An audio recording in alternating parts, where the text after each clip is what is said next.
Pedar perkara bahasan. Bahasan atau pedaran teh tulisan nu medar hiji pasoalan dumasar kana fakta-fakta nu kapanggih. Boh tina hasil panalongtikan, boh tina hasil pengalaman sorangan.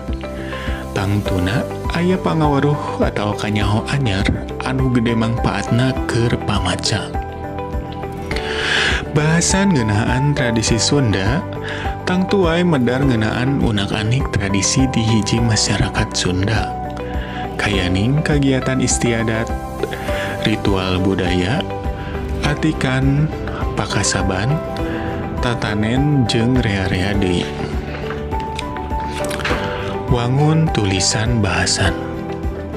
Hiji, argumentasi atau persuasi. Argumentasi atau persuasi teh wacana anu eusina ngajenrekeun jeung nerangkeun bener henteuna hiji perkara dumasar kana alasan nu kuat.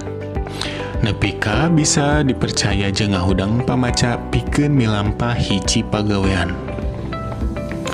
2. Deskripsi. Deskripsi teh tulisan nu ngagambarkeun objek, tempat, atau kejadian secara jentre ka pamaca. Tepi ka pamaca siga nu ngarasakeun langsung eta kejadian nu digambarkeun dina wacana.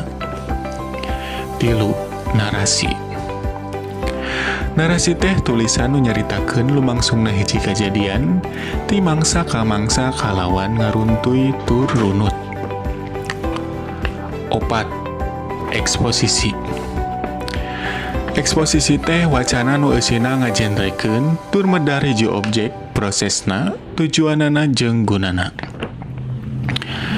Tulisan bahasan mah ilaharna sok make wangun tulisan campuran. Contona, deskripsi jeung narasi atawa narasi jeung argumentasi. Pikeun nangtukeun hiji tulisan kaasup kana jenis karangan naon, tingali bae sebagian gede cara nulisna atawa eusina. Maham struktur bahasan.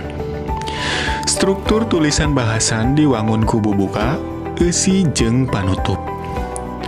Minangka bubuka atau panganter tulisan bisa ku nerangkeun gambaran tempat, nyaritakeun naon-naon wae nu rek dipedar atawa nyaritakeun perkara sejen nu patalina jeung bahan pikeun babandingan.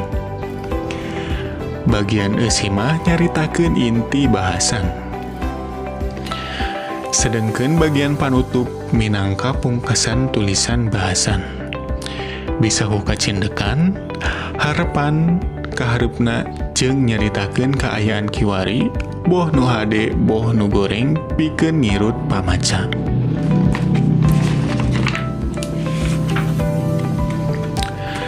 Nulis bahasan.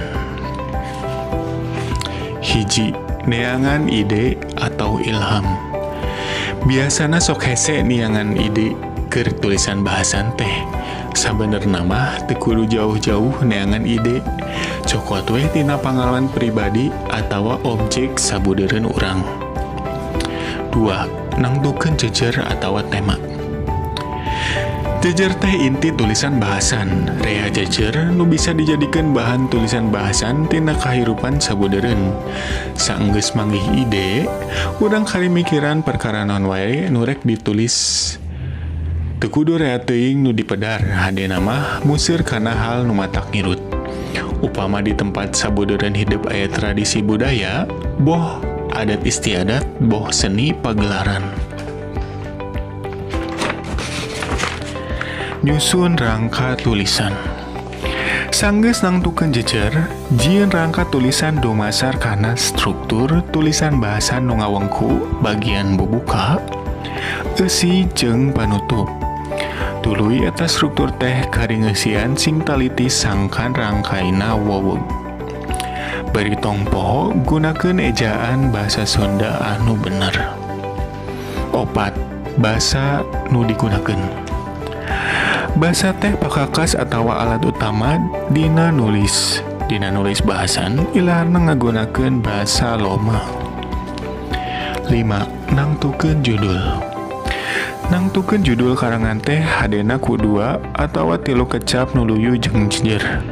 Matak mirut jeung ngahudang kapanasaran.